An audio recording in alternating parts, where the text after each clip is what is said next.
Alabado sea el Dios y Padre de nuestro Señor Jesucristo, que en Cristo nos bendijo con toda bendición espiritual en los cielos. Efesios 1:3.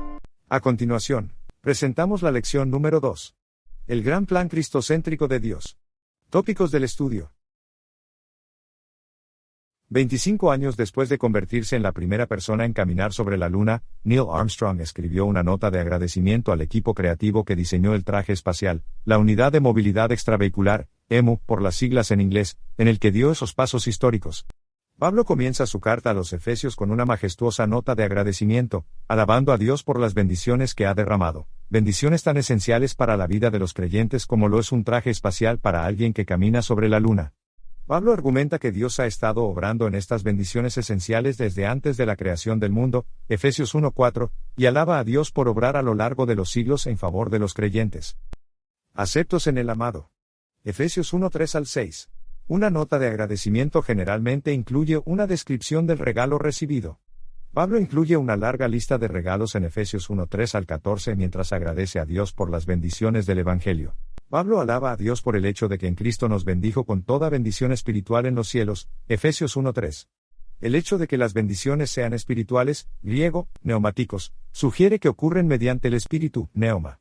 Pablo celebra la obra del Espíritu Santo en la vida de los creyentes. Para Dios, ya estamos sentados ante Él, junto a Jesús en los lugares celestiales. Somos un testimonio para los ángeles, y debemos armarnos contra el ataque de los ángeles caídos que habitan en ese plano espiritual. Pero, ¿cuáles son las bendiciones, regalos o dones que Dios nos da? 1. Somos santos y sin mancha. 2. Somos adoptados como sus hijos. 3. Nos hace aceptos en el amado. ¿Qué significa la frase en los lugares celestiales, el único lugar donde se usa en el Nuevo Testamento? En Efesios, las frases en los lugares celestiales y en los cielos apuntan al cielo como la morada de Dios, Efesios 1:3, y 6:9, a la ubicación de los poderes espirituales y al lugar de la exaltación de Cristo a la diestra del Padre, Efesios 1:20. Los creyentes tienen acceso a estos lugares celestiales en el presente como la esfera donde se ofrecen las bendiciones espirituales por medio de Cristo, redención por su sangre. Efesios 1:7-8. El pecado había sido una fuerza tenebrosa y dominante en la vida de la audiencia de Pablo. Pablo puede describirlos, en su existencia anterior, como muertos en vida, muertos en sus delitos y pecados, Efesios 2:1, pero andando o haciendo como Satanás les ordenaba, Efesios 2:1-3. Esclavizados al pecado y a Satanás, no tenían la capacidad de liberarse. Necesitaban rescate. Dios así lo hizo mediante sus actos de gracia en Cristo, y Pablo celebra dos nuevas bendiciones de la gracia de Dios en la vida de los creyentes, la redención y el perdón. La palabra griega traducida como redención, en Efesios 1:7, es apolutrosis, que originalmente indicaba la compra de la libertad de un esclavo o hogar para liberar a un cautivo. Se escucha el eco de la voz del traficante de esclavos subastando su mercancía, y el frío chirrido de las esposas de un esclavo. Cuando el Nuevo Testamento habla de la redención, destaca el costo de liberar a los esclavos. Redención es una idea que se usa con frecuencia en el Nuevo Testamento. Hemos sido redimidos, es decir, liberados de la esclavitud del pecado. La redención era el medio mediante el cual un esclavo quedaba libre de su amo, en este caso, del pecado. Junto con la redención, recibimos también el perdón de nuestros pecados a través de un enorme costo, la sangre de Jesús, 1 de Pedro 1:18-19. Esto implica que dejamos de ser objetos sin valor, usados por un dueño tirano, para convertirnos en seres libres y de un enorme valor, hijos e hijas de Dios. Ser redimido es ser tratado como una persona, no como un objeto. Es llegar a ser ciudadano del cielo, en lugar de un esclavo de la tierra. ¿Qué significa para ti ser perdonado y redimido mediante el sacrificio expiatorio de Cristo?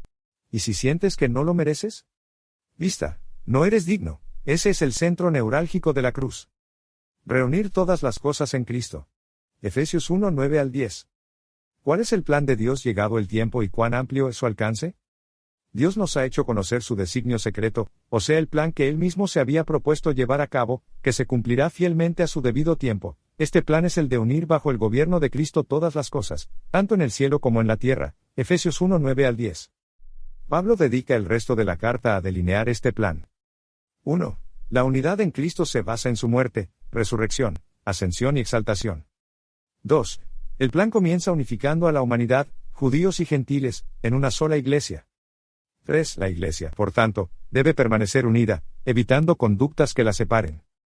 4. Entonces, la Iglesia, como un ejército unido, luchará con vigor por la paz, en el nombre de Cristo.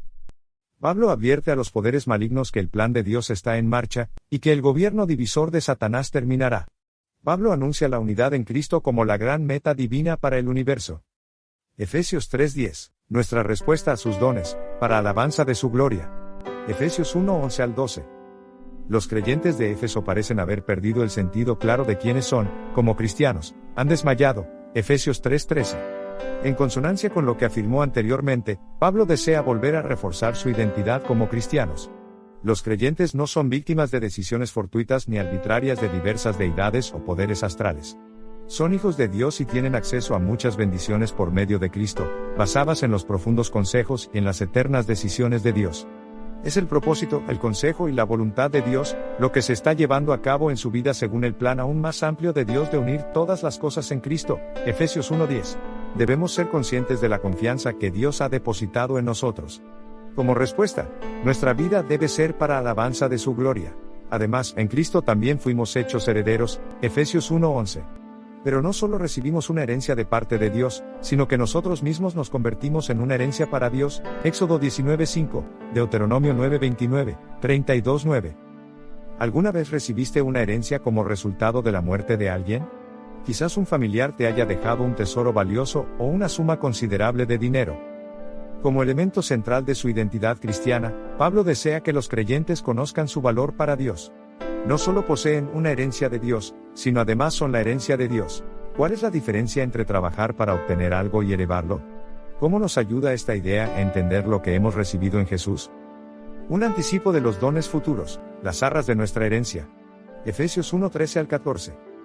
Dios quiere que estemos seguros de que recibiremos herencia con Jesús. Para ello, nos ha dado el Espíritu Santo, Juan 14:26. Pablo nos lo explica usando dos metáforas. 1. El sello.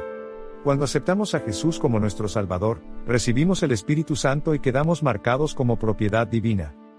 2. Las arras.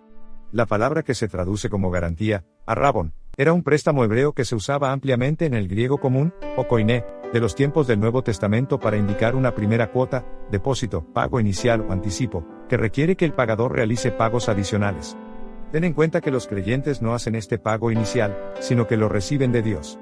El hecho de tener el Espíritu Santo es una garantía de que somos parte del pueblo de Dios, y de que recibiremos la herencia prometida. En el mundo comercial, las arras constituyen el primer pago que se realiza para asegurar que se realizarán el resto de los pagos. Ahora disfrutamos de parte de la herencia, pero lo mejor está por venir. Dios te bendiga.